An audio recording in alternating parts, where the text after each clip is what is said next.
بسم اللہ الرحمن الرحیم۔ ایک بادشاہ کے پاس ایک جادوگر رہتا تھا۔ جب جادوگر بوڑھا ہو گیا تو اس نے بادشاہ سے کہا، بادشاہ سلامت، اب میں بوڑھا ہو گیا ہوں، میری موت کا وقت بھی قریب ہے۔ ایسا کریں، مجھے کوئی بچہ سونپ دیں جسے میں یہ سارا جادو سکھا سکوں۔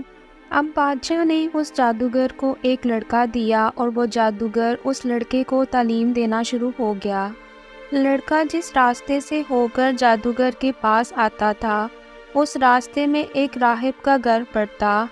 وہ اس راہب کو ہمیشہ عبادت میں مشغول دیکھتا اور ہمیشہ ایسے دیکھتا کہ وہ دوسروں کو نصیحت کرتا ہے۔ یہ بچہ بھی وہاں کھڑا ہو جاتا، اس کے عبادت کے طریقے کو دیکھتا اور جو وہ کہا کرتا تھا اس کو سنتا۔ اب اس راہب کے پاس رکنے کی وجہ سے اس بچے کو جادوگر سے بھی مار پڑتی اور اپنے باپ سے بھی مار پڑتی، کیونکہ وہ دیر سے پہنچتا۔ اب ایک دن بچے نے اس راہب سے یہ شکایت پیش کی۔ اس راہب نے بچے سے کہا کہ جب جادوگر تم سے پوچھے کہ کیوں دیر ہو گئی تو کہنا گھر والوں نے روک لیا تھا، اور جب گھر والے پوچھیں تو کہنا جادوگر نے روک لیا تھا۔ ایسے کرتے کرتے ایک عرصہ گزر گیا۔ وہ بچہ جادو بھی سیکھتا رہا اور دوسری طرف اللہ کا کلام بھی سیکھتا رہا۔ ایک دن کیا ہوا کہ جب وہ راستے سے گزر رہا تھا تو اس نے راستے میں دیکھا کہ ایک بہت ہی خوفناک سانپ پڑا ہوا ہے جس نے لوگوں کی آمد و رفت بند رکھی ہے۔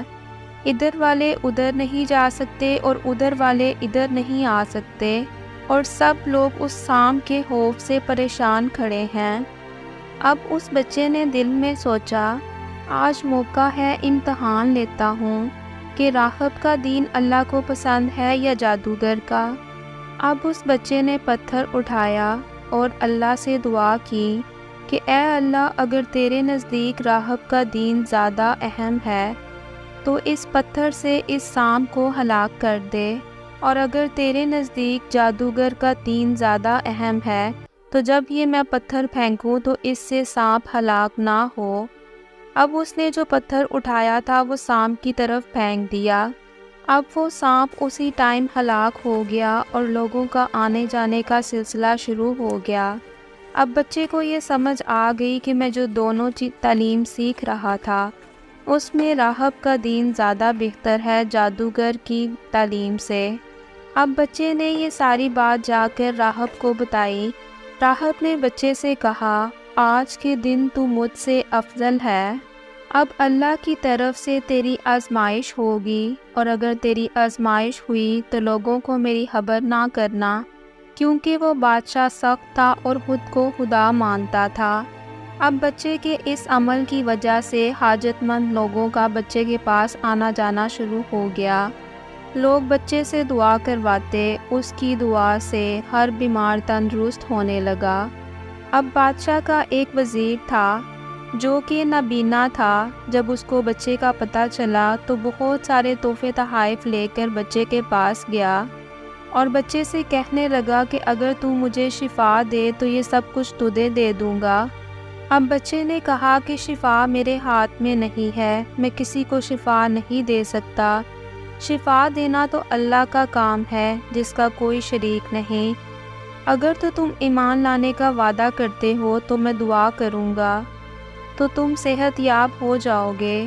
اب اس وزیر نے بچے کی بات مان لی، ایمان لے آیا۔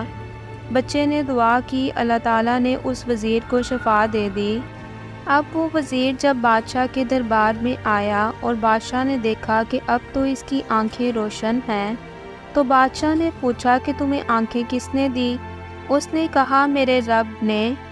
اب بادشاہ نے کہا، ہاں، یعنی میں نے دی ہیں؟ وزیر نے کہا، نہیں، میرا اور تیرا رب صرف اللہ ہے۔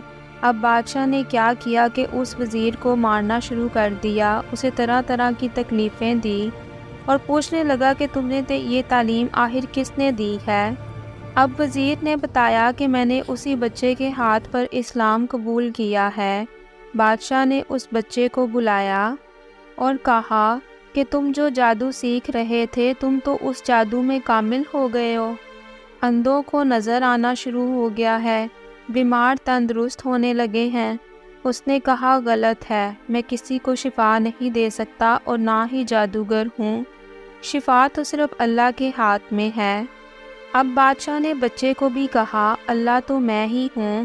اس نے کہا ہرگز نہیں۔ تو بادشاہ نے کہا کہ تم میرے علاوہ کسی اور کو رب مانتے ہو؟ بچے نے کہا میرا اور تیرا رب صرف اللہ ہے۔ اب اس بات پر بھی بادشاہ نے بچے کو طرح طرح کی سزائیں دینی شروع کر دی۔ اسی طرح کرتے کرتے بادشاہ نے راہب کا بھی پتہ لگا لیا، اس کو اپنے دربار میں بلایا اور کہا کہ اسلام کو چھوڑ دو۔ اب اس راہب نے انکار کیا تو بادشاہ نے اس راہب کو آرے سے چروا دیا۔ پھر اس بچے کو کہا کہ تو بھی دین اسلام سے پھر جا۔ اس نے انکار کیا تو بادشاہ نے اپنے سپاہیوں کو حکم دیا کہ اسے فلاں فلاں پہاڑ کی چوٹی پر لے جاؤ، وہاں پہنچ کر بھی اگر یہ دین سے باز آئے تو اسے چھوڑ دینا، اور اگر وہاں جا کر بھی باز نہ آئے تو اسے پھینک دینا۔ اب وہ سب سپاہی اس بچے کو پہاڑ پر لے گئے۔ پہاڑ پر پہنچ کر جب اسے دھکا دینا چاہا تو اس بچے نے اللہ تعالیٰ سے دعا کی، اے اللہ تو جس طرح چاہے مجھے اس سے نجات دے۔ اب اس کی دعا سے اسی ٹائم پہاڑ ہلا اور سب سپاہی خود گر گئے، صرف وہی بچہ باقی بچا۔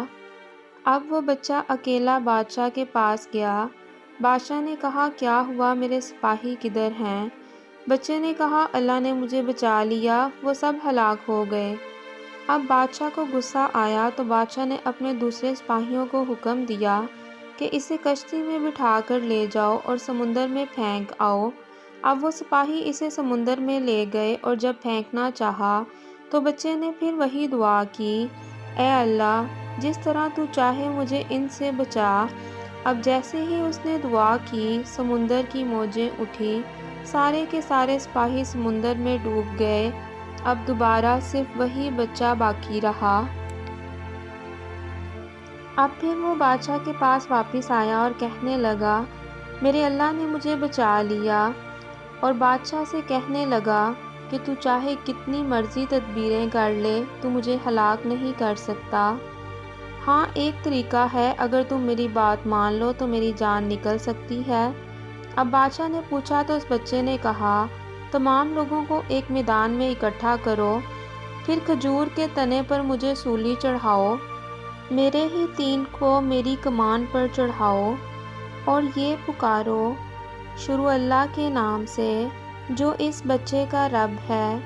یہ پڑھتے ہی تیر میری طرف پھینک دو، وہ مجھے لگے گا اور میں مر جاؤں گا۔ بادشاہ نے یہی کیا، تیر بچے کی کمپٹی میں جا کر لگا، اس نے اپنا ہاتھ اس جگہ رکھ لیا۔ چاروں طرف سے یہ آوازیں آئیں، ہم اس بچے کے رب پر ایمان لاتے ہیں۔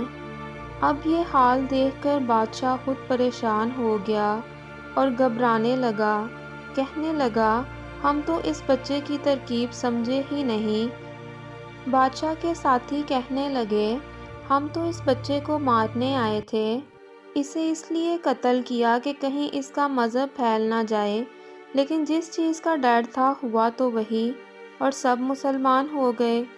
اب بادشاہ اور تدبیر سوچنے لگا اور کہنے لگا ایسے کرو تمام محلوں اور راستوں میں خندقیں کھودو، ان میں لکڑیاں بھرو اور آگ لگا دو، جو اس دین سے پھر جائے اس کو چھوڑ دینا، اور جو اسی دین پر رہے اس کو اسی میں پھینکتے جانا۔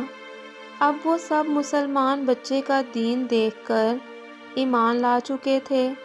ان سب مسلمانوں نے آگ میں جلنا منظور کیا اور اس میں کودنے لگے، البتہ ایک عورت جس کی گود میں دودھ پیتا چھوٹا سا بچہ تھا، وہ یہ سوچنے لگی بچے کو دیکھ کر تو اس بچے کو اللہ نے اسی وقت بولنے کی طاقت دی۔